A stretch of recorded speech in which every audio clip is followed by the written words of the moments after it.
പിണറായി വിജയൻ ആഭ്യന്തര വകുപ്പിന്റെ ചുമതലയുള്ള മുഖ്യമന്ത്രിയായി ചുമതലയേറ്റെടുത്ത അന്ന് തന്നെ പോലീസ് തലപ്പത്തെ അഴിച്ചുപണിയെപ്പറ്റി ചർച്ചകൾ ആരംഭിച്ചിരുന്നു.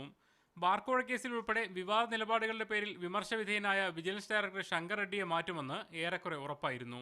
എന്നാൽ DGP തന്നെ മാറ്റാനാണ് ഇപ്പോൾ തീരുമാനമെടുത്തത്. TP സെൻകുമാറിനെ മാറ്റി നിലവിൽ ജയിൽ DGP ആയ ലോക്നാഥ് ബെഹ്റയെയാണ് ക്രമസമാധാന ചുമതലയുള്ള DGP ആയി നിയമിച്ചത്.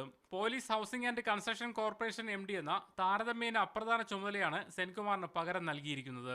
ബാർക്കോഴ കേസിലെ നിലപാടുകളുടെ പേരിൽ UDF സർക്കാരിന്റെ പ്രതികാര നടപടികൾക്ക് വിധേയനായെന്ന് വിലയിരുത്തപ്പെട്ട DGP ജേക്കബ് തോമസാണ് പുതിയ വിജിലൻസ് ഡയറക്ടർ. നിലവിലെ വിജിലൻസ് ഡയറക്ടർ ശങ്കർ റെഡ്ഡിക്ക് പുതിയ ചുമതല നൽകിയിട്ടില്ല. ഡൽഹി സന്ദർശനത്തിന് മുമ്പായി വിളിച്ചു വരുത്തിയ ഫയലിൽ ഡൽഹി സന്ദർശനം കഴിഞ്ഞെത്തിയ മുഖ്യമന്ത്രി തീരുമാനമെടുക്കുകയായിരുന്നു. സ്ഥാനമാറ്റങ്ങൾ സംബന്ധിച്ച ഉത്തരവ് നാളെ പുറത്തിറങ്ങും. നേരത്തെ ദക്ഷിണമേഖല ADGP ആയി B സന്ധ്യ IPS നിയമിക്കുകയും ജിഷ കേസിന്റെ അന്വേഷണ ചുമതല അവർക്ക് നൽകുകയും ചെയ്തിരുന്നു. മീഡിയ 1 തിരുവനന്തപുരം.